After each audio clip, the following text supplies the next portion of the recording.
Copyright University of Auckland, all rights reserved. The content and delivery of lectures in this course are protected by copyright.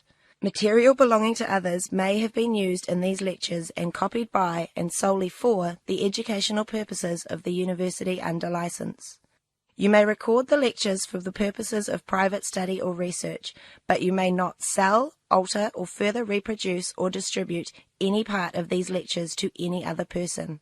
Failure to comply with the terms of this warning may expose you to legal action for copyright infringement by the copyright owner and/or disciplinary action by the university. Okay, so the floor is yours. Okay. Good afternoon, everyone.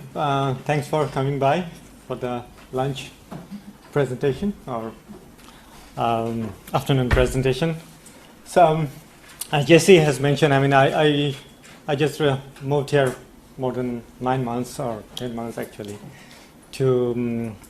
But I used to work for mostly in the UN families as well as with USAID to DRR and climate change adaptation activities in the Pacific as well as in Asia, based in Bangkok, Thailand. I'd like to share with you some of my thoughts and one case study on this probabilistic early warning systems, and maybe you may be seeing that it's end to end to end. Normally we always try to talk about end to end, which is start and ends. Why there is one more ends is required, which is always like a feedback. So you always try to keep in phrase like it should be E3E, not E2E.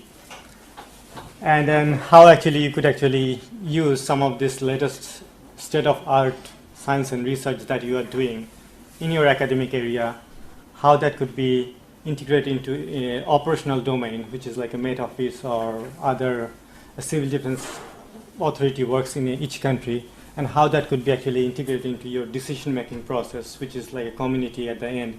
They use the information to get benefit. And that's how actually the science could contribute to the societal benefit. So that's one case study I like to talk here, but just before that, maybe we just a little bit discuss about the overall early warning systems. So I tried to put together my talk today, basically to discuss about what do we understand as a whole about an early warning system or an end-to-end early warning system, and then where it comes like a probabilistic versus deterministic approach, because everywhere you go, we talk with, especially with the policymakers or decision makers, there's always a challenging with how you deal with this probabilistic versus deterministic information, and then how you deal with the uncertainties, and how the uncertainty could bring you an opportunity. And then we will just, from the theoretical aspect, I'll just directly go with one case that how we are able to achieve some of the success. So, I'm working on this. I started my career as an operational forecaster since maybe 2000, not too long, but quite long. It's 15 years almost. And over the 15 years, I worked only on this early warning business, actually, in my country as well as many other countries in the region. So my basic understanding is that if you look at the horizon of from 70s to till today, till 80s, your early warning is almost depending on how you want to save your lives. Though there was not much warning available in those days, but whatever used to be available is mostly focused on save lives. And then early 90s, you see it most go with the sectoral approach. So it looks at about saving lives and how actually it contribute to your livelihood or your saving of properties. And then right now, or at this present state, we are trying to looking at more on opportunities through new or emerging technology that is available throughout the globes. So how we can actually harvest those technologies to bring into practice and apply in our coping up with a natural disaster. But even, despite there was so many forecasting is available from the decades, but I think the surprise actually came up with the 2004 tsunami in Indian Ocean, where almost 250,000 people died. but there was a warning, but there was no communication. There are a lot of challenges in the early warning system. And the second shock could be the cyclone Nargis in 2008. Even though you had a good warning system, but you see that almost 10,000 people died in Myanmar. So that brings up to an idea that why our warnings fails. What are the reasons that we need to deal with an early warning systems? But again, I mean, when you discuss with the early warning into a DRR domain, which is a disaster risk reduction domain, because in the past, if you go to a Met office, if you talk about early warning, they will say we generate forecast and we pass it to our door. So that's like end-to-end to us. That's their mandate. They don't deal with people. Because their job is to dealing with science and producing the information and send it to the respective authorities. And they're done. But it's not a whole scenario actually.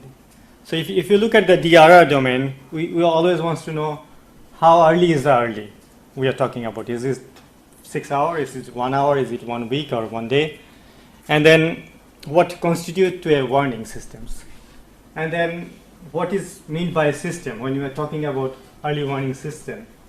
And then how weak is your link? Because it has a lot of chain. It's like a one built with another. And if you fail in one single component, your whole overall system fails. So even though you have a good scientific information, but if a civil defense authority didn't able to disseminate it to the right people in the right time, it doesn't make any sense as a scientist what we are producing at the Met Office or at the university level. And also it deals with that how to reduce this community impact based on your information flow. I mean, how you interpret and respond, because as a human, you don't respond unless you internalize your information. So that means even though I know the risk, unless I accept the risk, I don't act on it. So if you go to the road, there is a high probability of an accident. Does that mean that you are not going to cross the road? You will cross the road, but taking the risk. So you have to internalize the information. Unless you internalize, you actually don't respond. So as I was talking about the reason of failure of warning, I mean, even if you look at from since whatever our memories goes, say since 80 till today, in every single case you'll see that there is a good warning. Even a last case in Fiji, in the cyclone Winston in Fiji, we all knew from 3 days in advance the cyclone itself is approaching to Fiji and it's going to be hit in certain time. What are the locations? Everything was known before. But even though the death toll was 44. And if you look at the damage, I mean, 600 people was out of shelter, which is more or less 6% of their total population. It's a huge, even though it's a small community.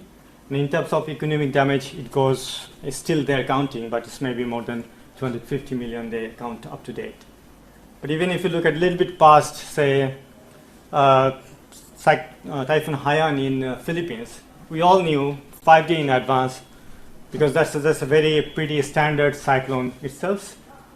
We knew that the cyclone is approaching to the Philippines, it's going to be hit, what would be the storm surge look like.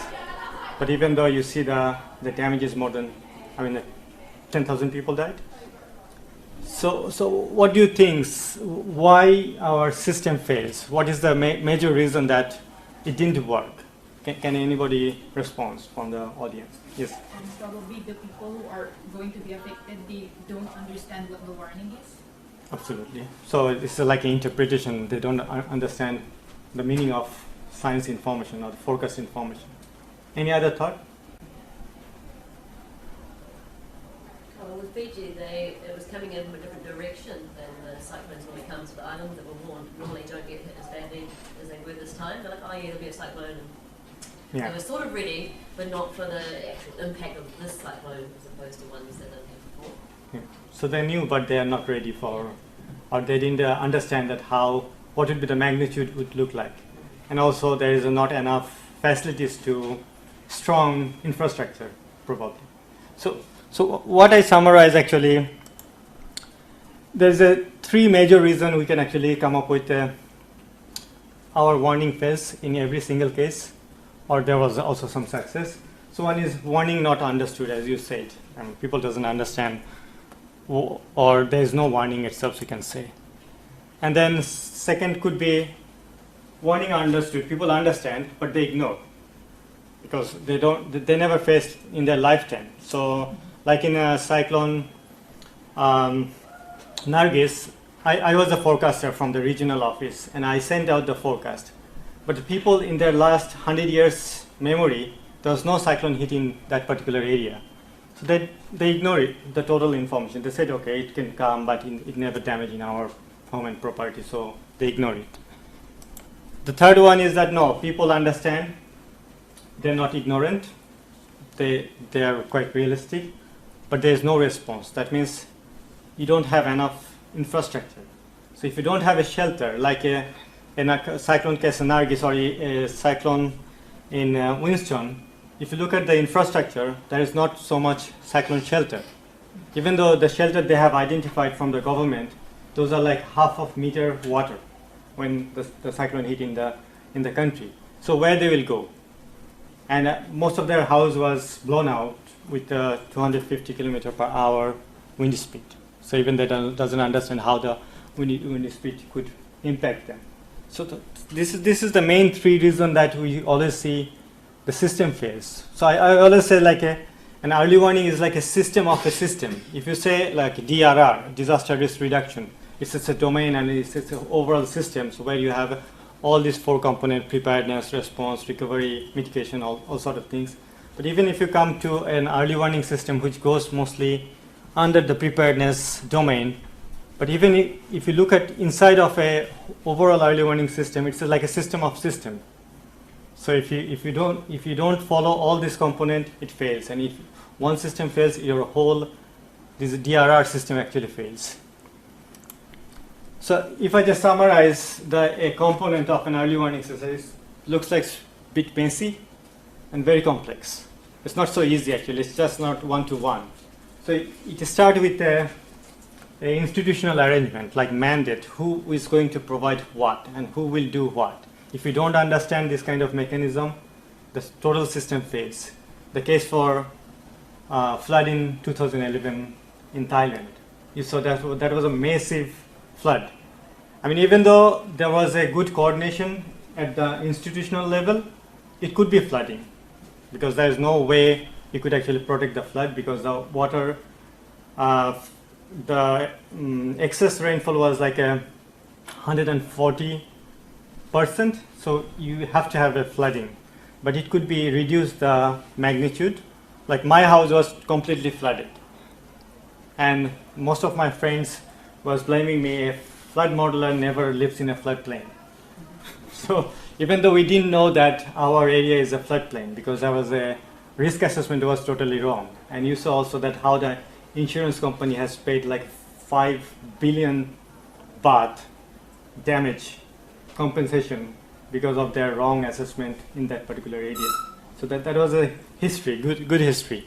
But so if you look at the end-to-end system, which is, so start with your institutional arrangement, then it comes with observation systems. You have to have a good data for your modeling systems. That brings to you how you actually also collaborate with international database like GTS. How many of you know about GTS? Did you hear about these things? It's like a global telecommunication system which maintained by World Meteorological Organization. So under that framework, all countries actually share their observed database within the system so that when you do a climate modeling, when you do a weather modeling, you can actually access the data globally. Because when you predict, trying to set up your weather models, it's not only your country.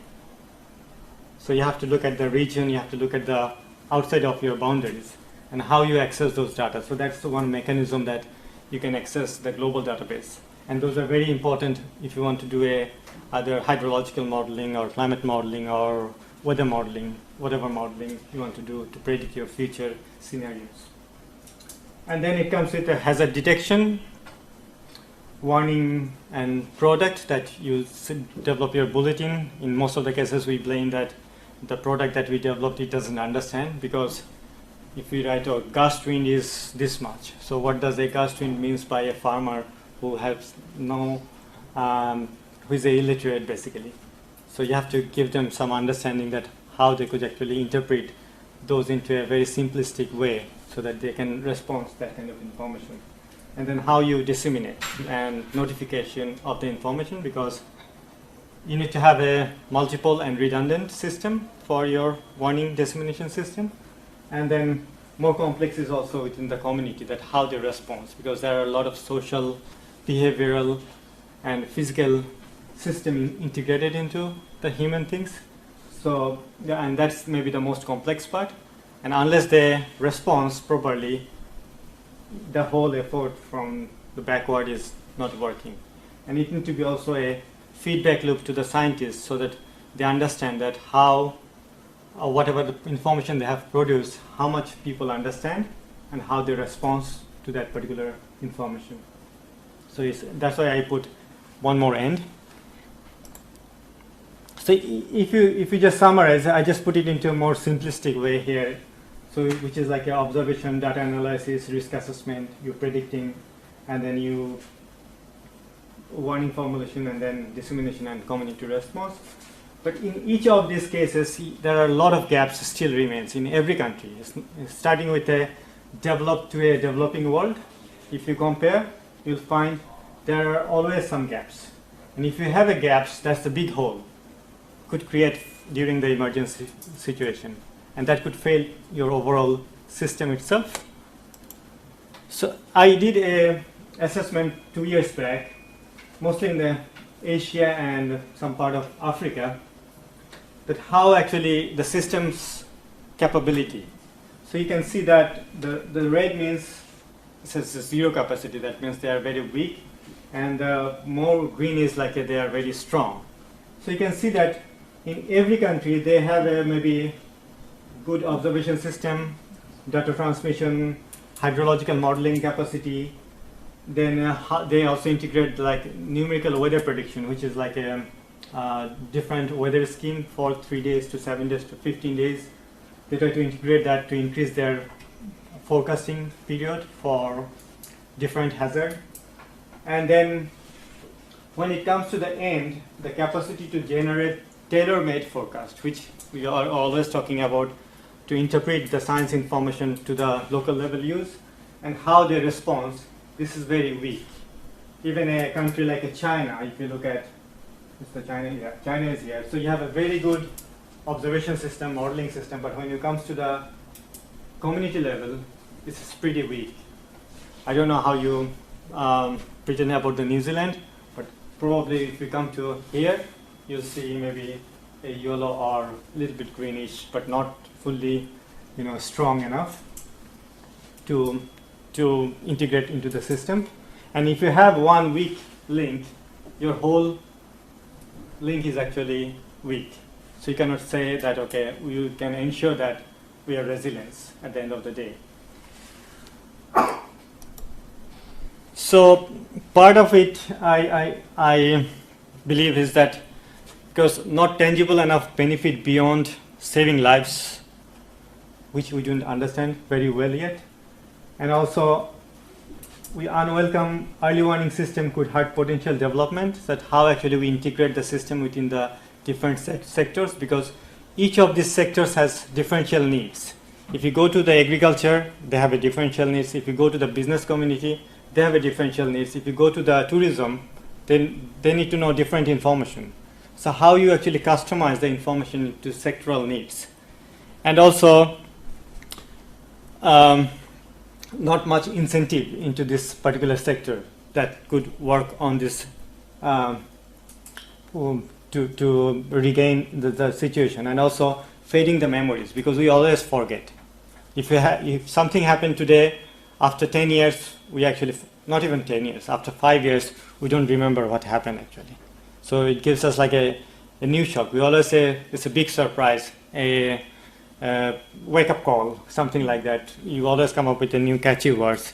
But if you look at the past history, you always had those kind of situations. So I always try to say we never learned our lessons, because we always identify lessons, which is nicely documented in the book, but never learned from there, and then we fail again and again. So now coming back to the probabilistic versus deterministic approach.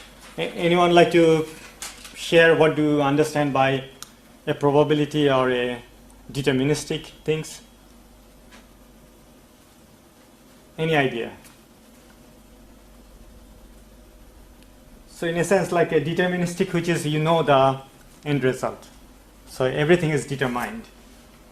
So and policymakers and decision makers, they love this information. They don't love any uncertainties. And probability means there is a certain. So it has, you don't know the end result. There could be, it may happen, it may not happen.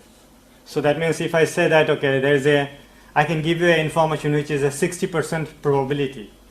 That means out of 10 times, 4 times I must go wrong, because that's the fundamental here.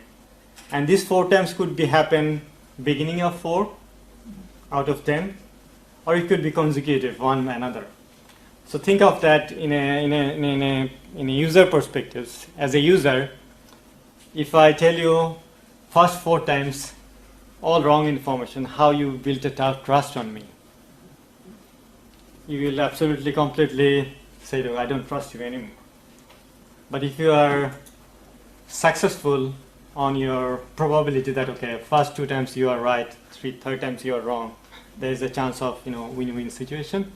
So this needs to be understood by the decision makers and policy makers as well as users. So when you're dealing with a probabilistic information, and then it's very hard for a scientific domain to come up with the deterministic results, because everything is uncertain. Starting with your data collection, your modeling, your science, each single phase or each single element has some sort of uncertainty. So if you add all those uncertainty, cumulative uncertainty, it would be a little bit more. And then the problem is that how you actually communicate this uncertainty to users, or how you actually dealing with this uncertainty. One way that we don't deal it, so we don't use those advanced science information. Another one is that, okay, we always take chances as a human being. We do take chances, everyone takes chances. So let's deal with these chances, that how we can actually adjust our thinking versus indigenous knowledge, our perception, and then versus science perception. We mix up together to make a decision. And if you look at the user perspectives domain, so this I try to put here like a user need. You see that. So science has a limitation. So it can go a certain point. Say if you're looking at the early warning perspectives for in forecasting, a weather forecast can go maximum 3 days good, maximum 7 days. After 7 days, we don't count it as a good forecast, because it has a maybe 10% probability. So beyond 7 days, you cannot look at your horizon. So if you look at your flood forecasting, people always want, okay, if you can give me 1 month, if you can give me 1 year advance, I can do something else. But it's impossible. So if your weather can go maximum 7 days, you can look at your flood maximum 7 days using your weather prediction. And then if you look at about climate change and those kind of things, those are more vague. It's like a 1% of probability. So that's, you cannot use your operational domain. So there's already a gap between your demand and need versus the capacity. So you have a limited capacity, but you have a very long horizon demand. So how we adjust these things? So and again, I mean, if you look at here, so the more you go with a forecast horizon, the more your uncertainty increased. So if you say, I can give you a 1 day 80% probability, 3 day would be 60, 7 day would be 40, something like that. So it's just go more and more and more. But there is a lot of opportunity also. I mean, obviously you cannot take in every single decision, but if you want, there is a lot of opportunity you could utilize the information. So one thing is that, so if you have a, say 5 to 10 days, I go with 5 to 7 days forecast. So which is your application? You take decision, you take a rapid response. And then for 20 to 21 days, you do your tactical decision. You don't need to do any application because you have an update every day or every weekly. And then for 3 to 6 months, you take more strategic decision. So based on your like El Nino forecast or La Nina forecast, what kind of mechanism you want to put into the system as a policymaker. And then you do the planning. You don't need to do the application. So if you use in that way, there's a lot of opportunity. You can utilize it. Like for an example, in Thailand, this year is a severe drought. And because of the flood, situation in 2011, people still panic. Government is still panic. So they don't actually put reserves in the big reservoir.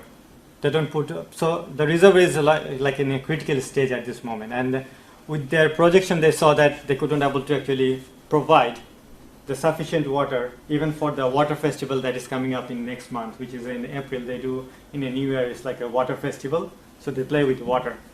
And they have announced that they will not put so much water because there is a shortage of water, domestic use.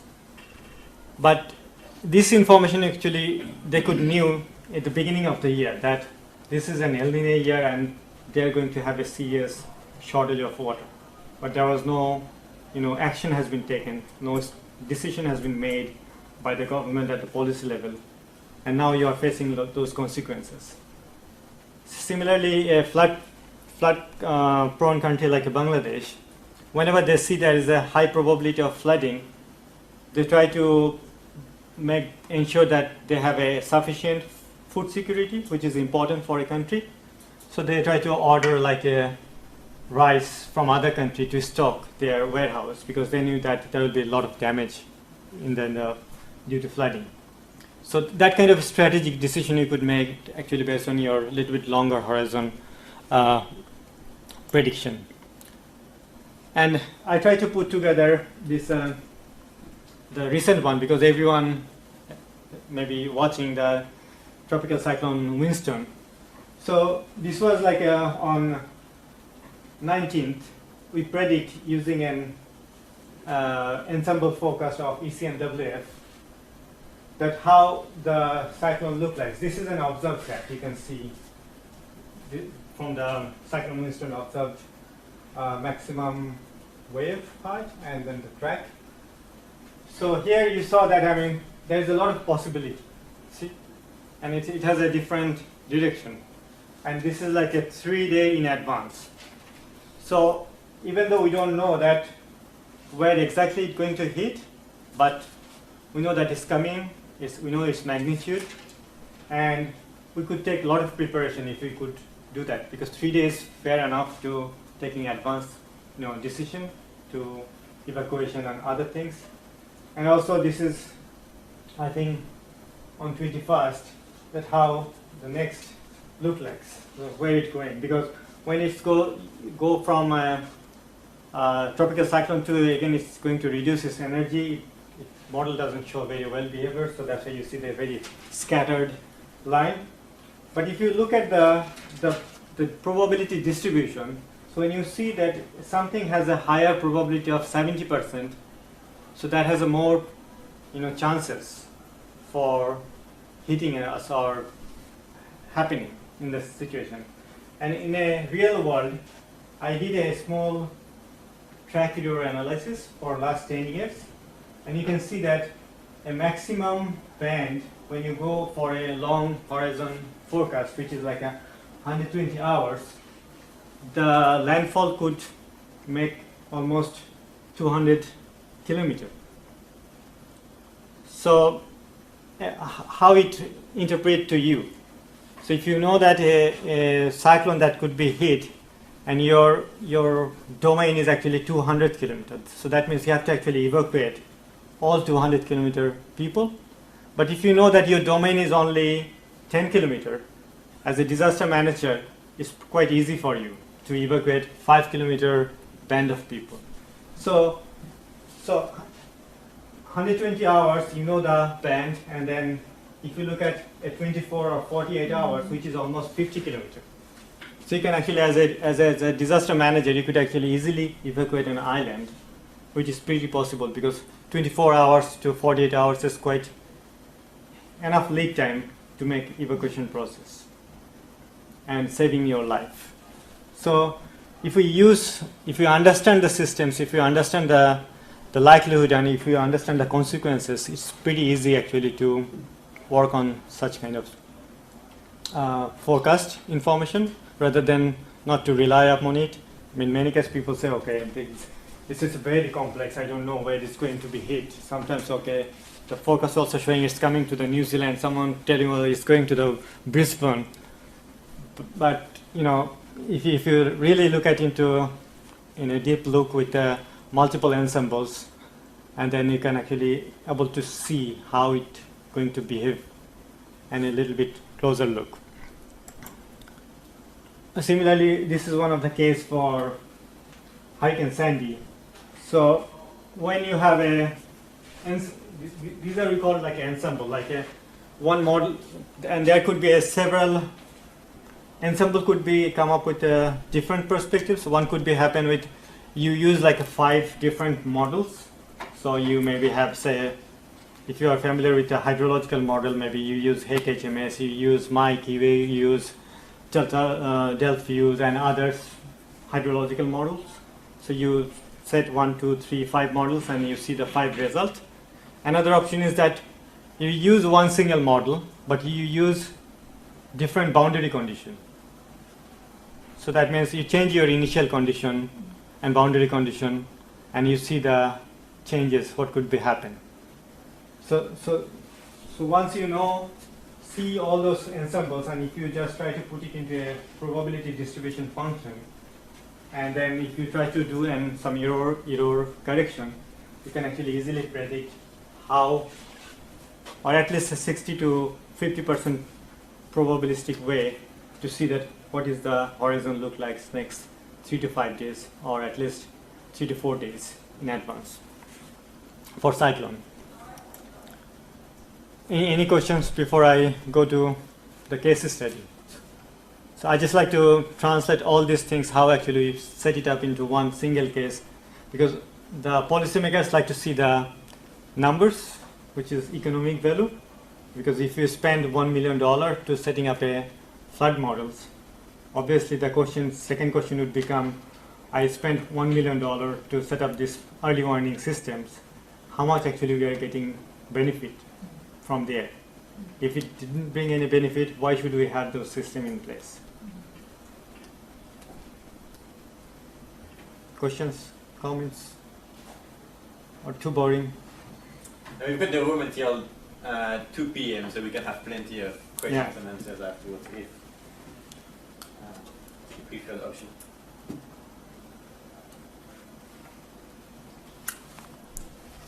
I think As one of the observations on working in this field in New Zealand is that a lot of the time with warnings, and you can have your SCWF models and it's all well and good.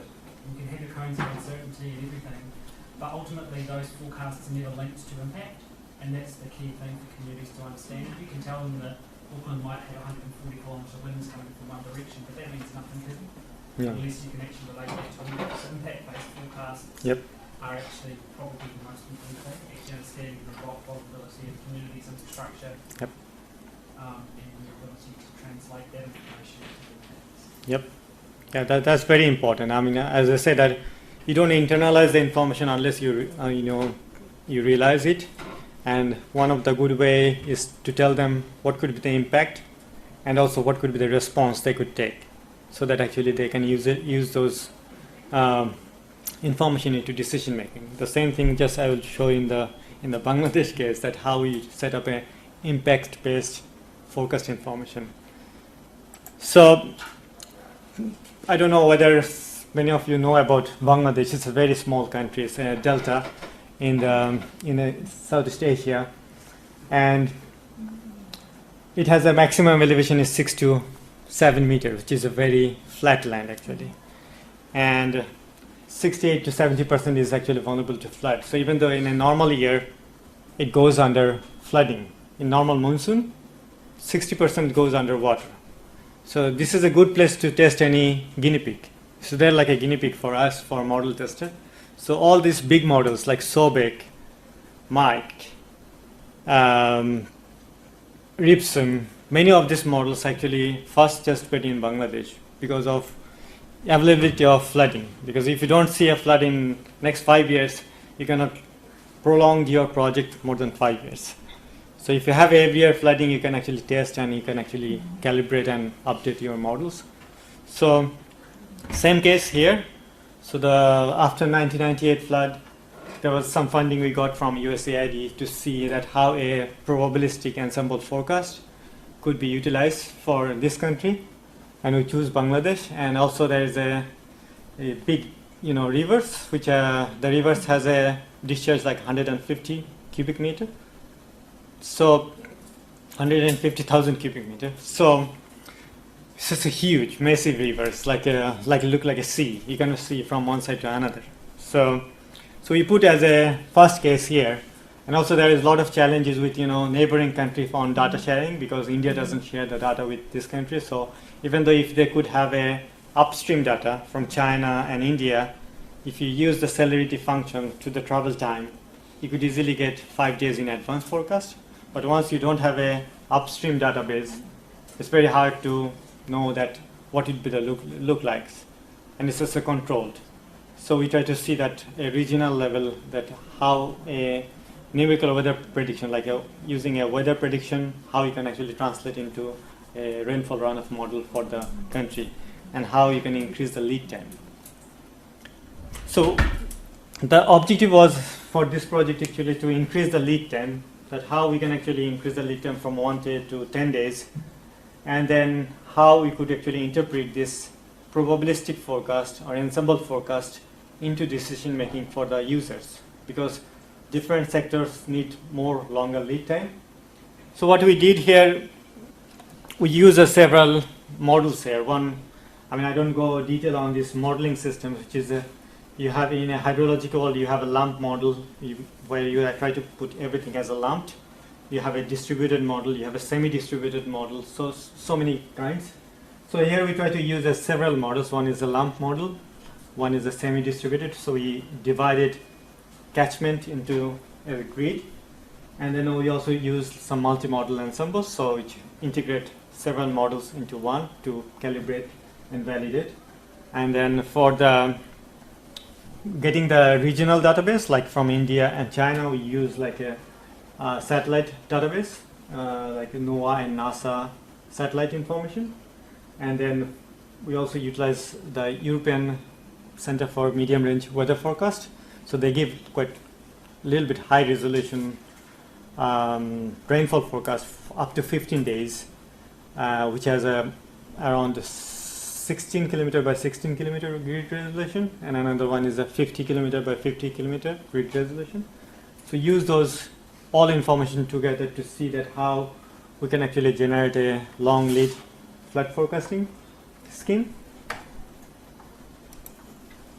And then if you just have a model, it doesn't give you much things, and you cannot ensure that your model is going to be worked or people is going to be utilized.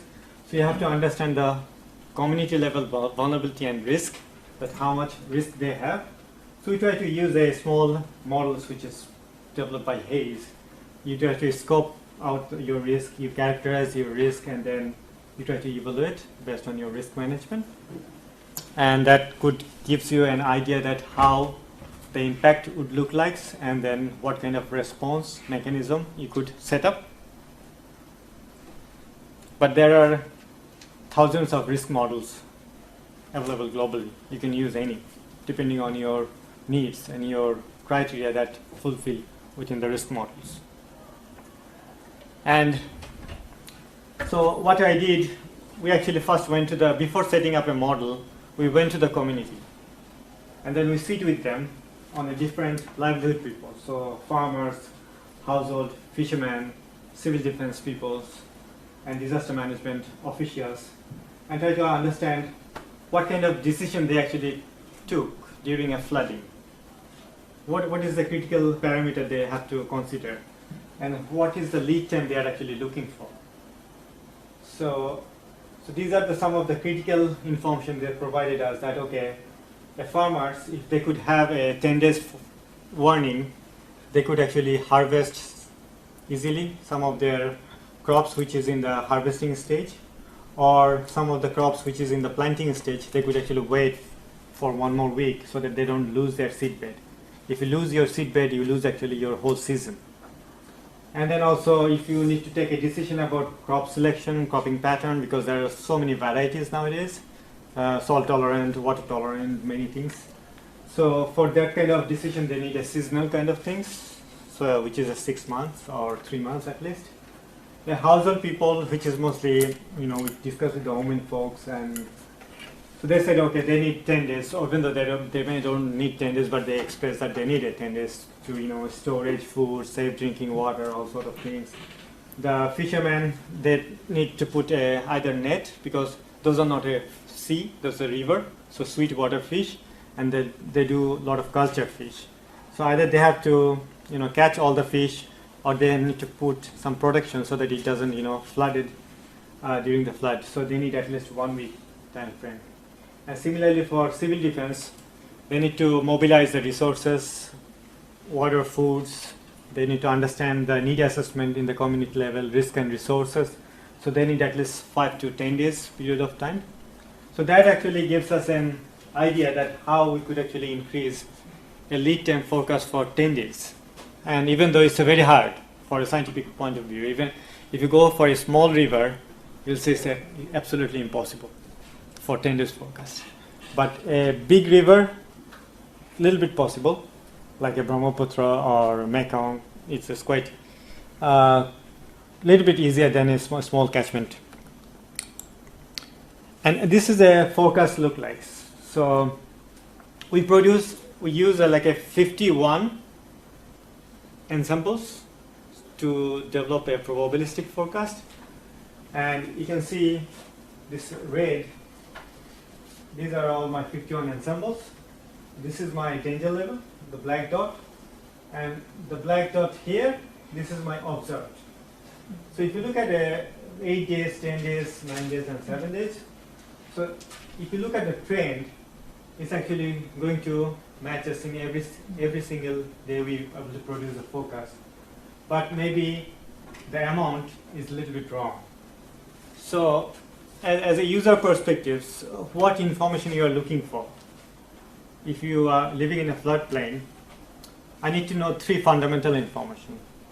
One is when is flood is coming, how long it's going to stay, and then when it's going to recede, so that I can bring back to my normal. A discharge 50 or 100, or a water level 1 meter or 1.2 meter or 0.7 meter doesn't make much changes actually. Anyway, you have to evacuate, or you have to take preparation. So if you look at that consideration, the forecast is quite good, because it didn't tell you exactly the level, because I cannot tell you, no one can tell you the level of exact flooding 10 days in advance.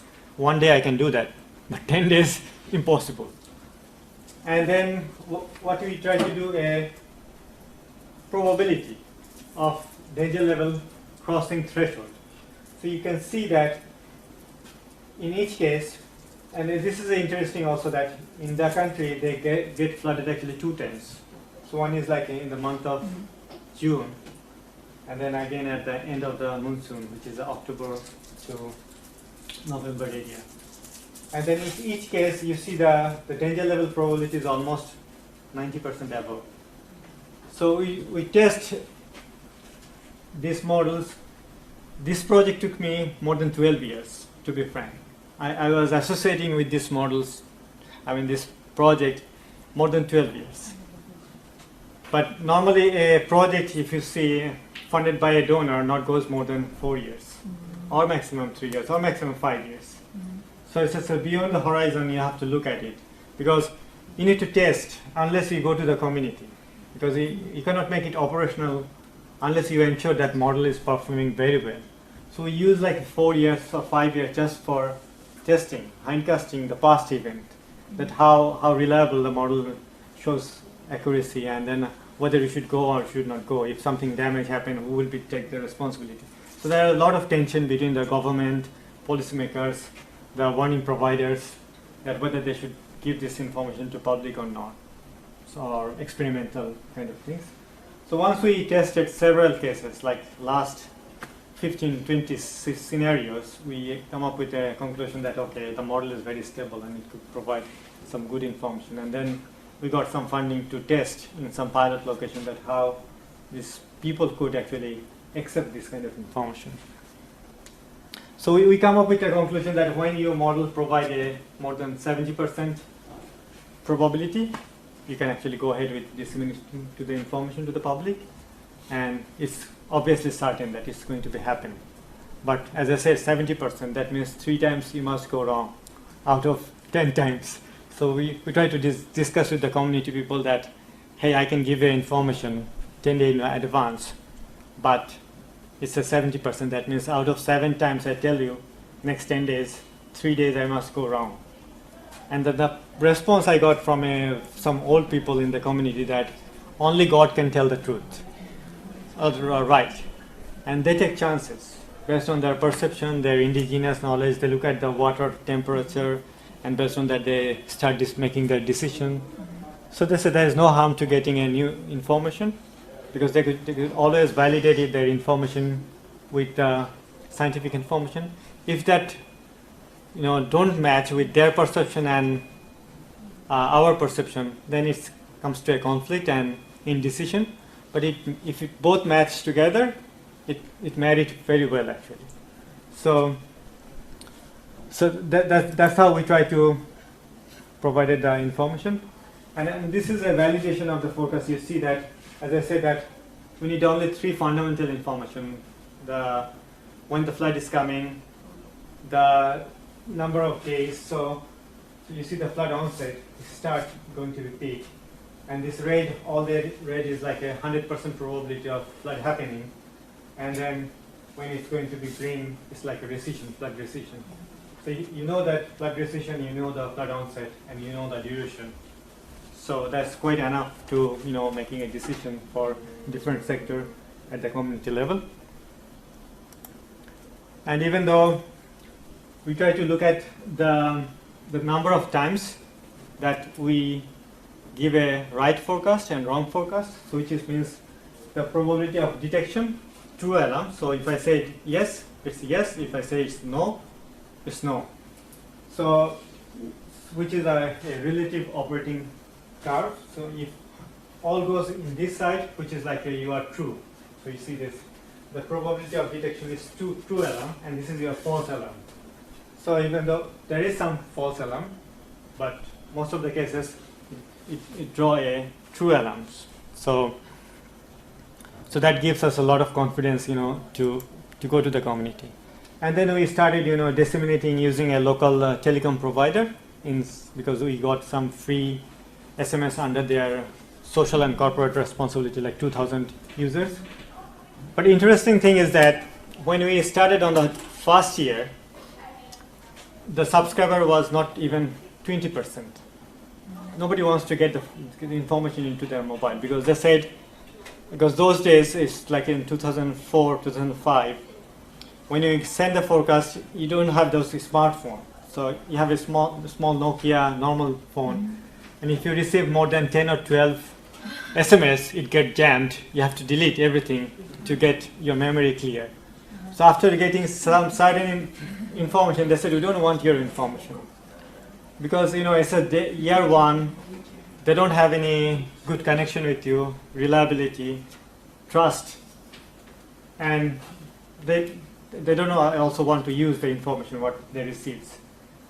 But when after 1 year they saw that some improvements, what we said, it's happened. Because when you said, oh, there'll be flooding after 10 days, and they saw everything is dry in the area, they said, oh, we don't trust you. Yeah.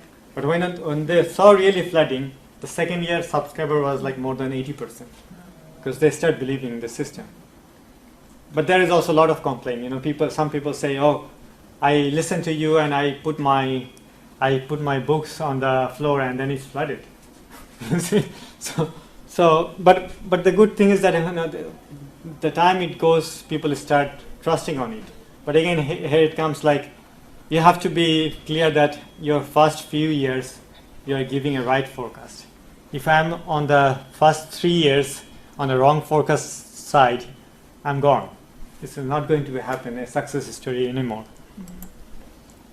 And then we also try to provide this kind of, you know, information in a sectoral basis.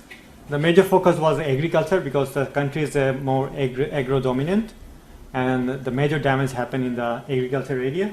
So we try to provide a risk into low, moderate, high, very high in a 10 days horizon, and they can actually see in the computer in the local government offices that what situation is look like after 10 days or after 9 days, and then they keep wait maybe 1 or 2 days, and then they start actually responding the situation. And this is like an impact based forecast that Richard was talking about. So we give them a information in a way like, okay, if you have an early forecast or early warning, you look at that, what are the stage of your different crops, because there are a variety of crops in the field. Some are in the seedling, some are in a vegetative, someone is harvesting, and someone is nearly mature.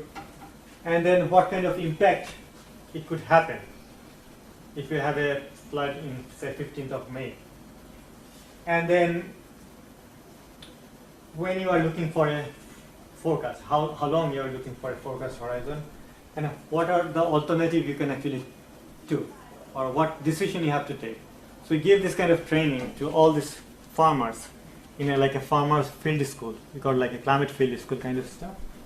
So we bring them and we try to teach them that this could be happen, and this is the impact, what you do, what could be done, what could be the alternatives. And then they try to prepare themselves in that particular way. So in a sense, like, for an example, if you have a crop which has a maybe 80% mature, as a farmers, we always want to wait for optimum, which is 100%. So the thing is that if you listen to me, my forecast, so there is a chance of you save 80% of your crop, you lose 20% if you do harvesting. If you don't listen to me, there could be two scenarios. One is you gain 100% because my forecast is wrong, or you lose 100%. My forecast is right. So we try to give this kind of way to communicate the risk that, okay, this is the scenario. As a farmers, it's your property, your right, you take your decision. In this kind of countries, they don't have insurance, unfortunately. So if they could have insurance, they could actually play with the insurance there. So we try to give this kind of scenario to them and then let them decide what they want to do. Some people, they take chances, so they save 80%. Some people lose 100%. So that was the case in the field, and these are some of the way that we try to train up to the agriculture extension worker. We try to go to the community to show in a map that how to read the maps. We try to discuss with the local disaster management committee, because they are the decision maker at the community level, to make a decision that what kind of response they should take. So we try to give them some briefing. We also sometimes bring the national forecaster with us, so because he is always on the TV news. And when you bring this kind of celebrity to the very remote community, they feel like, oh, I know him very well. Though he didn't see him face to face, but he's seen him on the television. And he feels like, okay, whatever he's saying is true. We can start believing on these things. So that kind of mechanism we try to implement to see that how people start receiving the information. And these are some of the response. You can see that people start changing their livelihood because boat is the only means of communication. So they start preparing the boat. They move in a small, embankment because, as I said, it's a flat land. So only the embankment they make a temporary housing. Livestock is very important for them, so they try to put their livestock in a safe place. They put net on the small ponds where they do culture fisheries, or they can sometimes catch fish early to sell out in the market. So that kind of response we saw in the particular area, which is not a big community. It's only 200 household community we try to apply. And then after the flood in 2008, I went there to come up with an assessment that, okay, we spent like millions dollar. How much actually we able to make it as a dollar value? So only in one event, the one that I show in 2007 flooding, the people who were able to save their livestock, each of the household they able to save like $485, agriculture 180, fisheries 120 per household. And then in 2012, a team from World Bank visited on the same area to do an assessment, and they come up with a conclusion that if we spent $1 for an early warning system, which has a 1 in 2 years severe flooding consequences, it could actually bring you a return around $40 worth benefit, and you could realize it in a 10 years period of time. I did the same study for Samoa for a cyclone, after Cyclone Evan, 2009, and it brings me that if Samoa could have such kind of system in place, it could give them $1 investment against $4 worth benefit, which is not much because cyclone doesn't come every year to Samoa. So you have to look at on that perspective. But even though it's quite huge, and enormous benefit that could bring. So if this assessment has been done only a 200 community, so if this could be done for a nationwide, you can count the number that how much actually you are able to benefit. Maybe that would be failure, J curve, the formula that you have for early warning system. So that's the case study, and then there has been a lot of publications on this particular case study. This is one of the best case for UN ISDR, which I wrote in 2013. There is a nice book we developed under UNDP in Springer.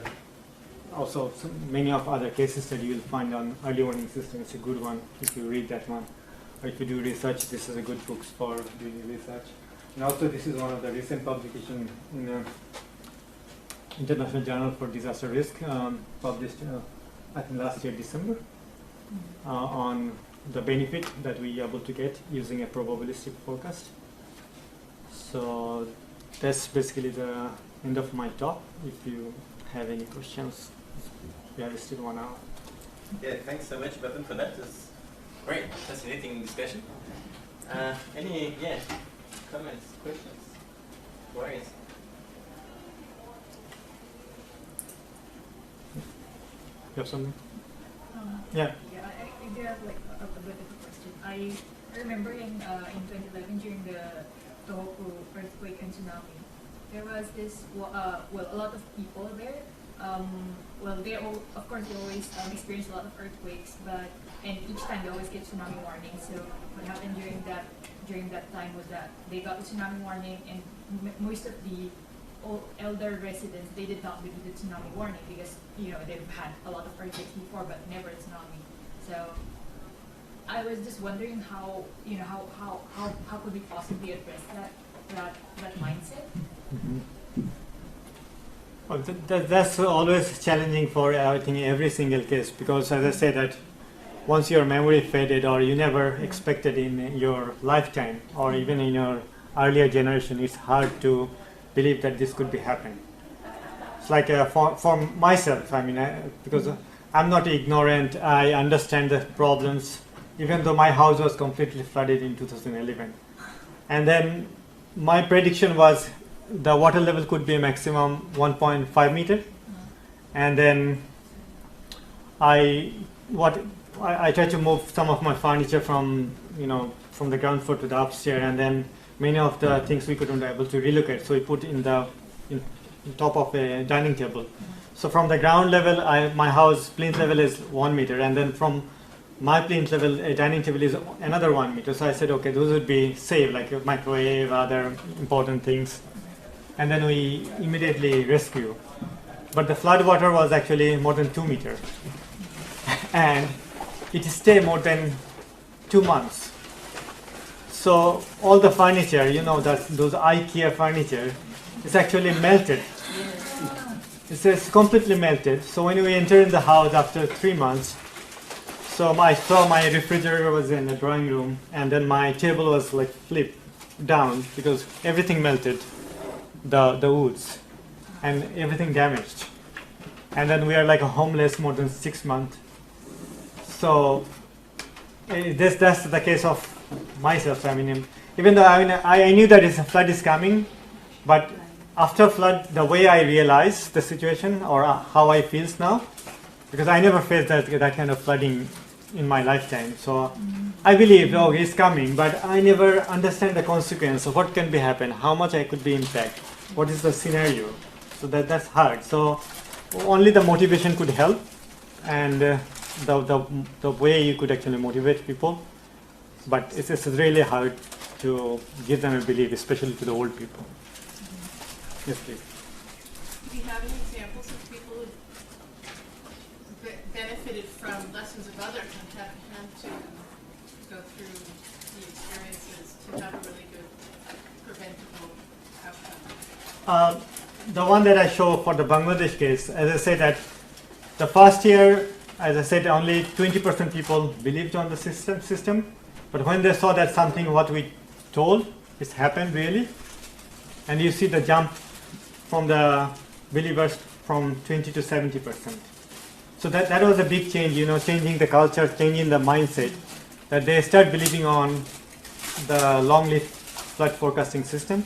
But I remember that when I went first time to meet them and identify the needs, and I told them that I can give you something like that, they said, you people coming from the national, you tell a lot of story, and you go back again, you never come back, so they don't trust you.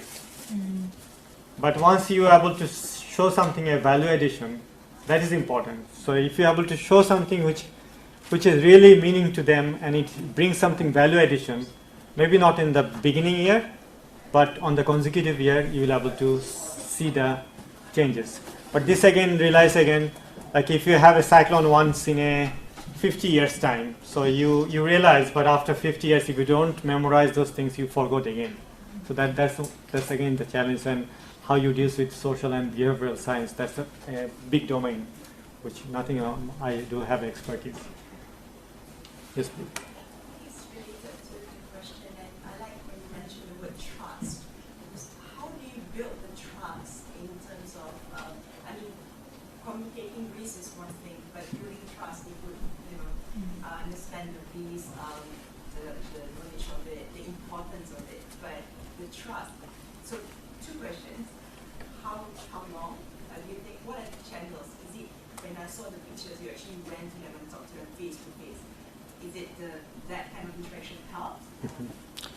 I mean, there are several ways you could go for building trust, and there is no shortcut.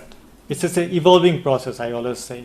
So the first mechanism that we share here, like some tactics we use, we brought some of the celebrity whom they could trust. You have to find out with the community that who are the trusted people for them. And it's just a varies.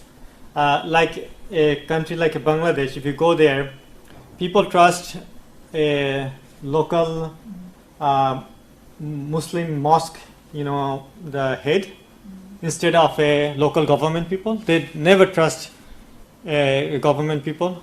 My grandfather was a meteorologist, and he was the director of a meteorological department, and he was known to be a best liar in the country and within the family, because whenever he said tomorrow will be rain, there is no rain.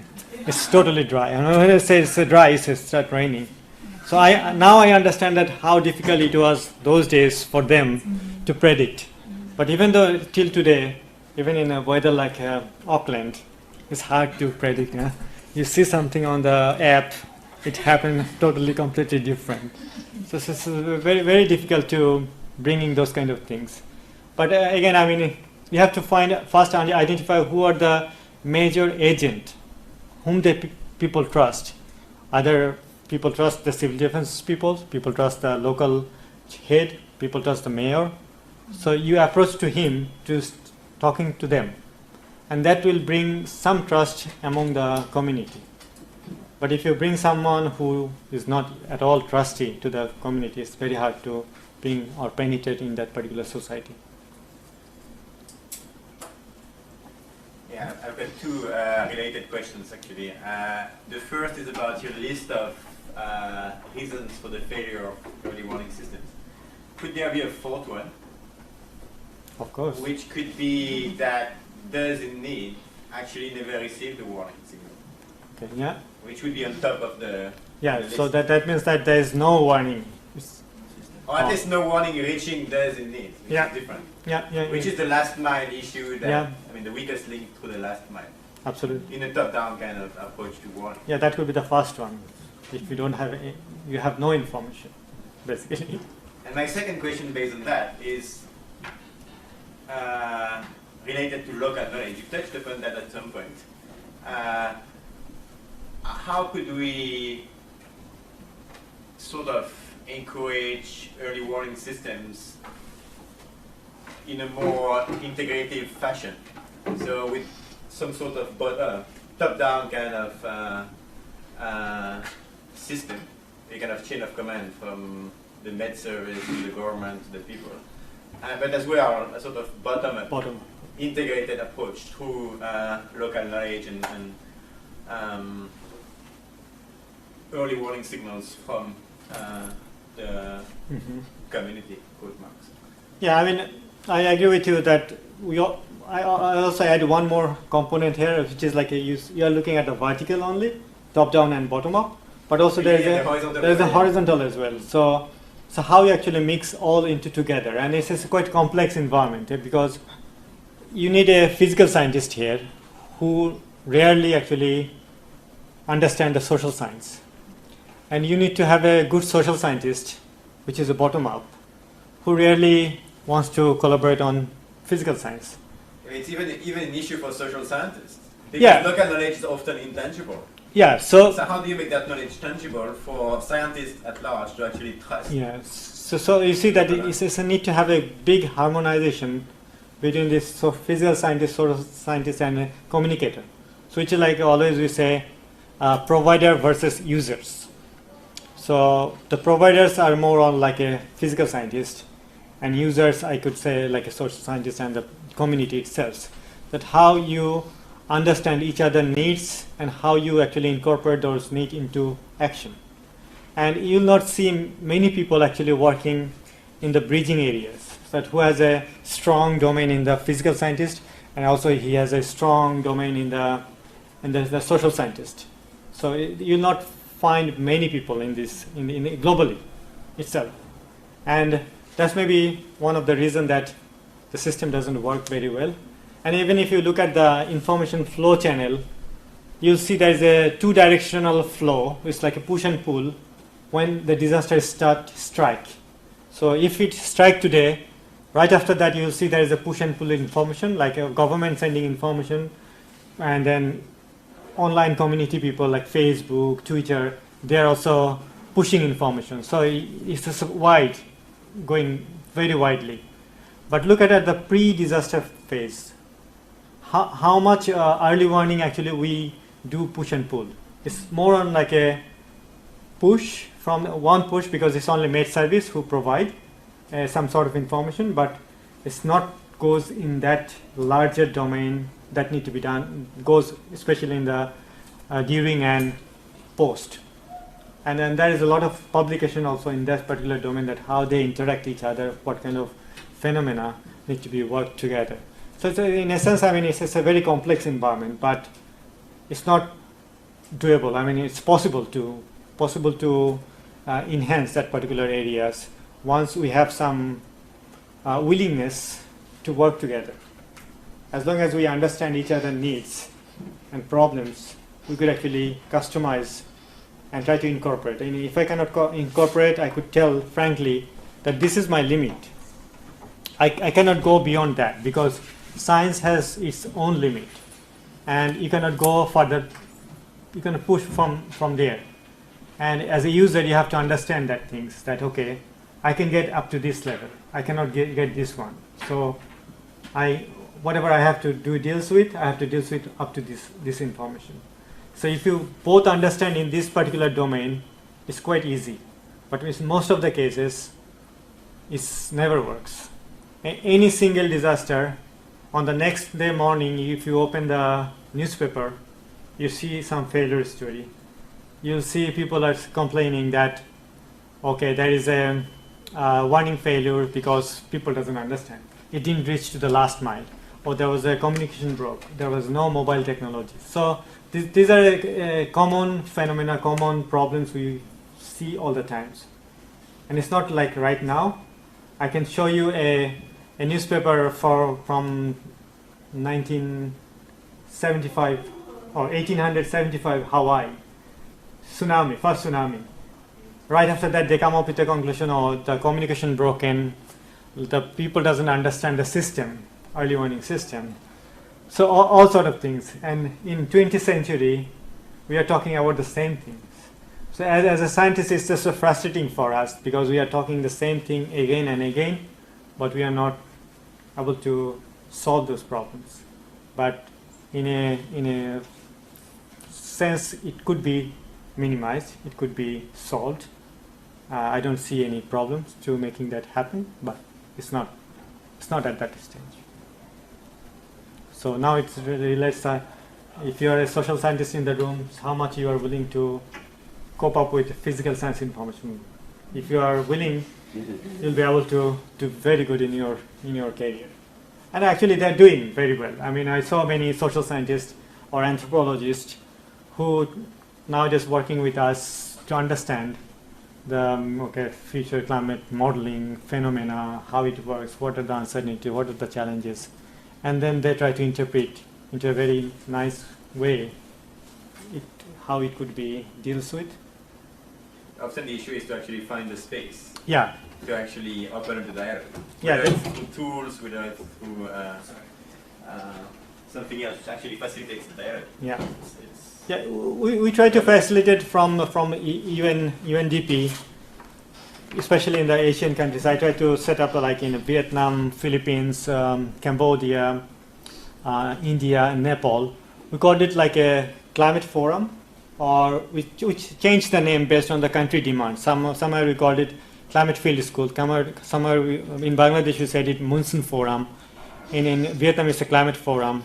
In Philippines it's El Nino Forum. In Myanmar it's El Nino Forum.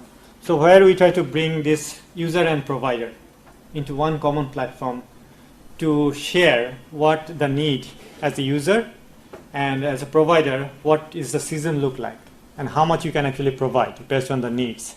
And then at the end of the year, they sit down together again to evaluate that, okay, whatever I gave you, how much you used those information or how much it was correct. And then what kind of benefit you were able to get or what kind of losses you made based on the decision or information product.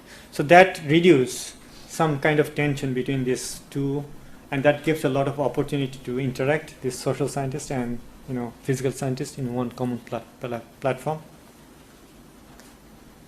Might just ask you a more physical question. Absolutely. So to get towards some local context, I suppose we look at Australia and our cousins over there and think how lucky they are that 17 hours ahead of time they know how much water is going to hit their township, and we think that's lucky. And then we look at your examples and say, that's cyclonic stuff. We've got cyclones, and so it's going to hit the whole region, and so you know that it's that whole community that we need to talk to.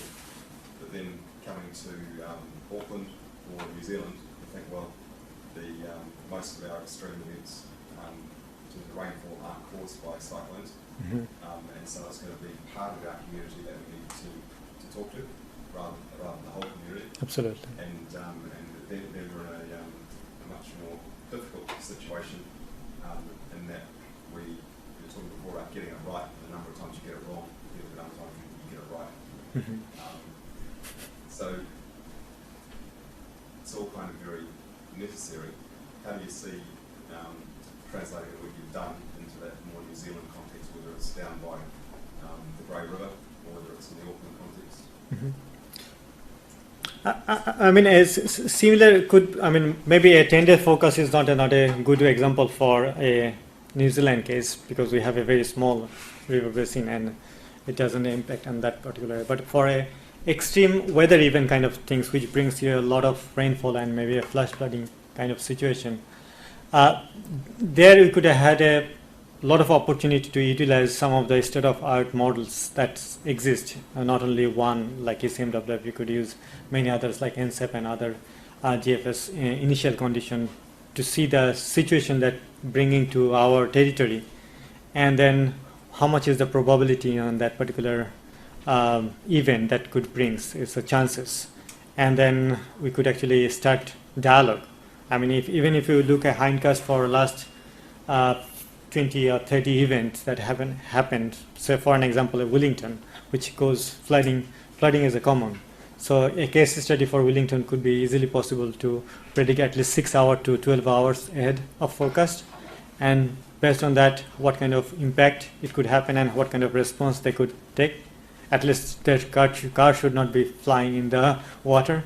So at least they could take that kind of precaution measures that are able to make them a little bit resilient than a super unexpected situation.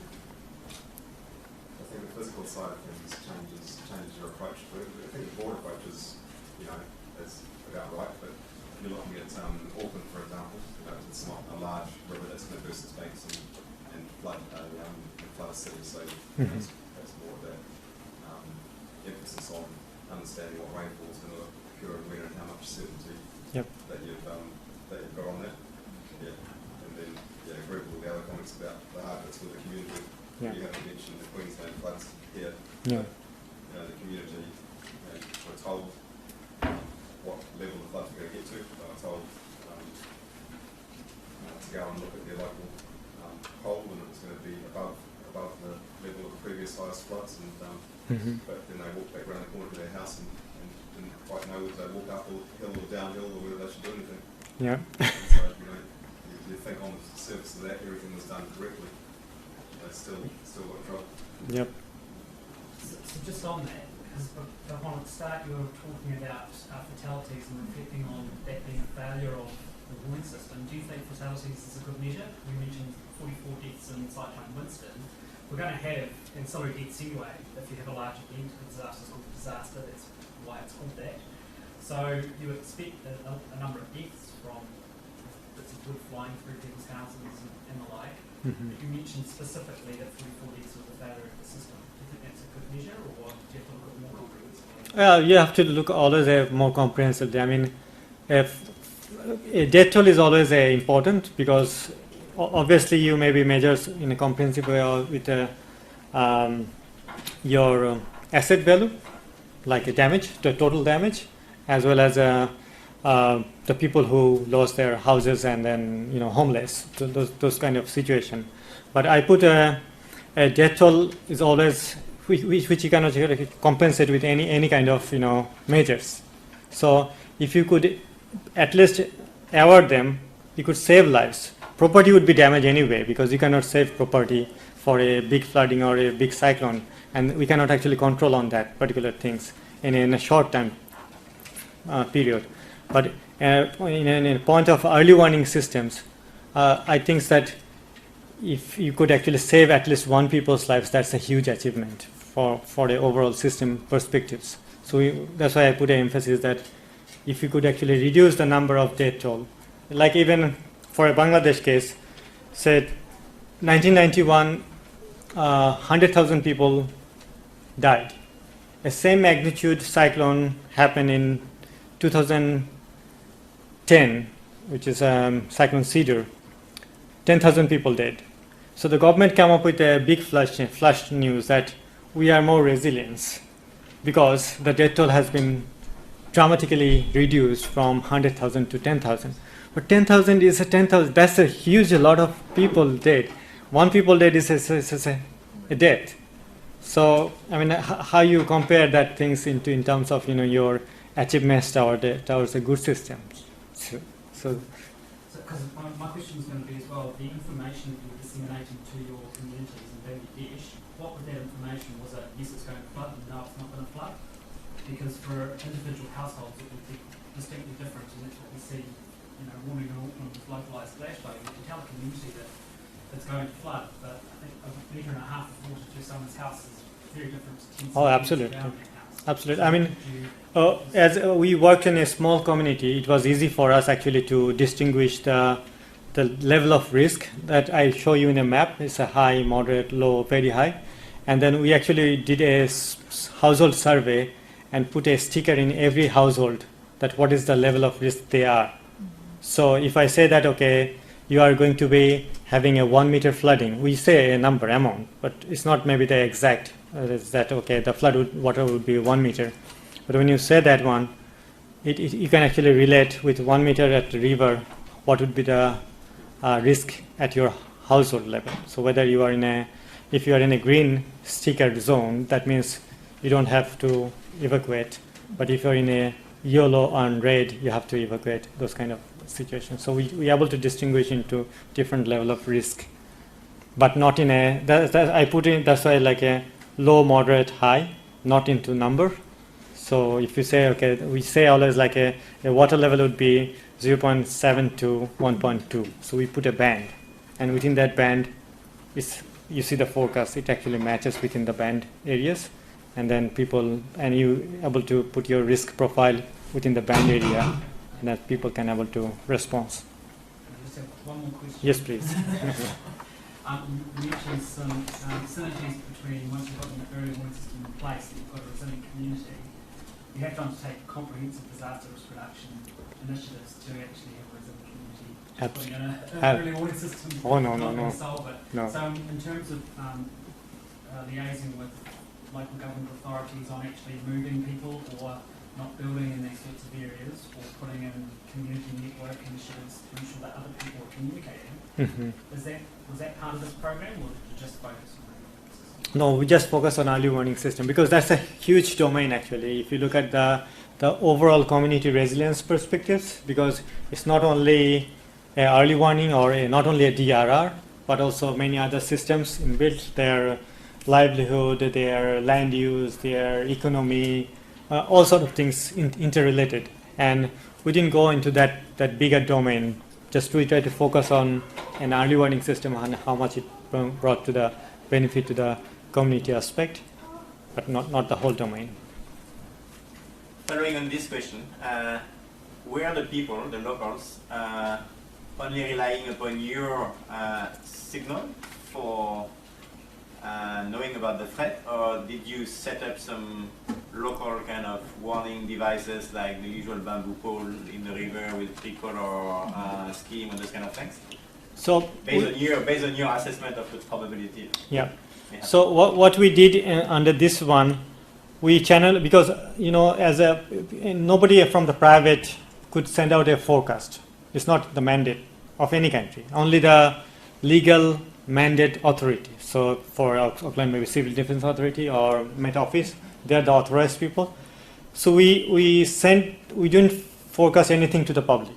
We give this information directly to the government, which is like a flood forecasting and warning center, they call it in that country, or like and then they send out there's a two mechanism we set up. One is the existing government mechanism, which is a little bit slower. So you have a national, then you have a provincial, and then it goes to the district, from district to the local council. That's the way it works in there, and that's pretty slow. And at the same time, we set up some community initiatives, which is like we put a volunteer for each of the, say, 5 to 10 households. You have one volunteer who actually receive a direct SMS from the center, and then his responsibility is to send out to the door-to-door, so person-to-person information provider. And also we disseminate the information using directly to the local government. They have an information center where they can actually see in a screen the level of risk they are looking at next 10 days.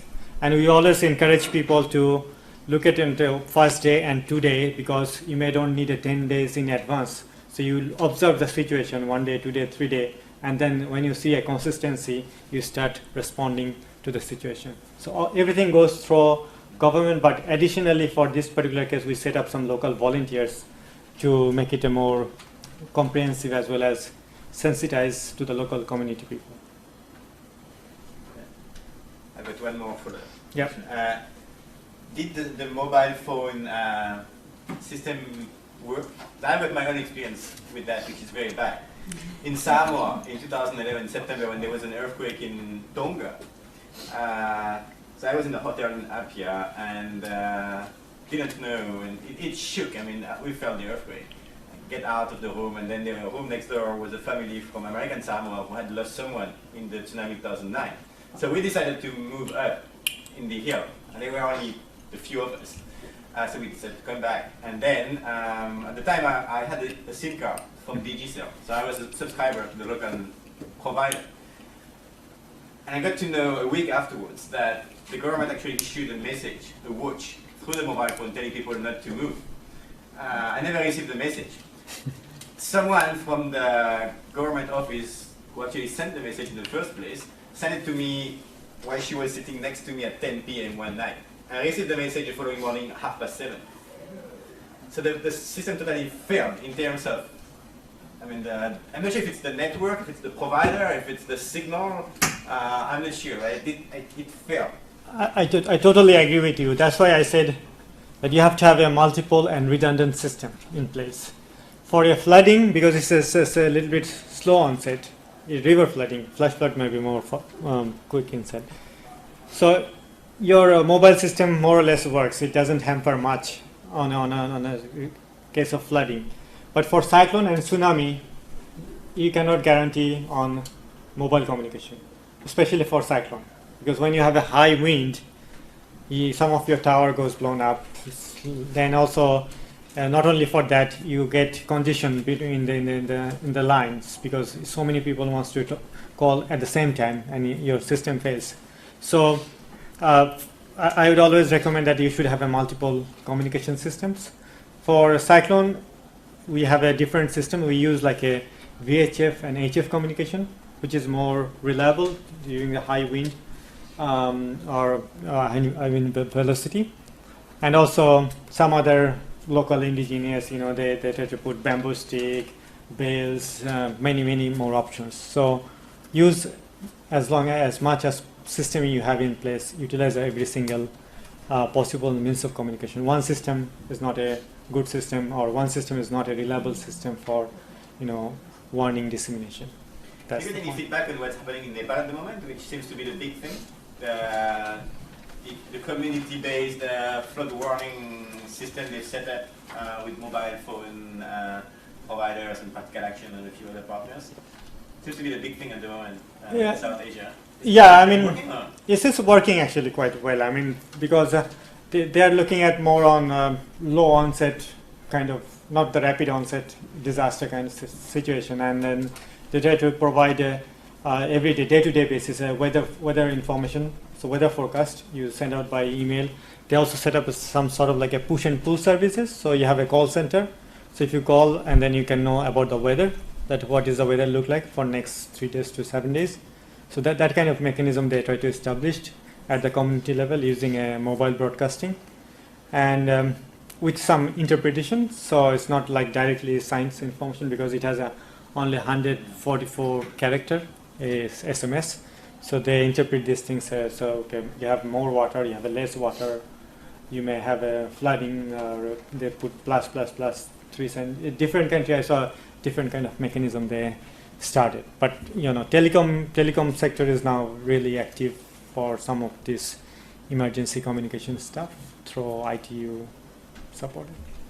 It's changed very substantially since 2011 as well. So it was in 2011 most of the messages we received would have been pushed via text. they can actually now completely take over the cell network and cell broadcast, which prioritises all cell phones. So if your phone is polling with a particular cell site, they can target those cell sites and push every phone polling with that site. That technology is not available in New Zealand at the moment, but there's a business case with the government to put that through within the next few years. Technology is used in Australia for flooding, and right through America. If you buy a phone, a handset in America, it will be pre-downloaded and you don't get choice. So it's evolved substantially. But again, if you're visiting Samoa, you probably need to understand the business before you go and know what to do in the event something happens.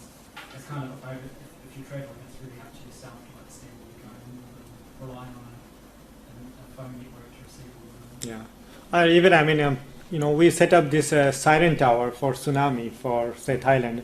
So I installed like a 99 siren tower along the beaches. But how can you guarantee that if you're in a holiday, because mostly that's a tourist area, Phuket for an example, you are a tourist, you are in your hotel rooms with the air condition is running, and you are drunk a little bit, and how you ensure that there is a warning message is going on outside, and it will be reached to your attention at the hotel room inside the hotel. So it's just a complex. It's called unlucky. Unlucky. And next morning you see you're floating in the water. Any further comments, queries, questions?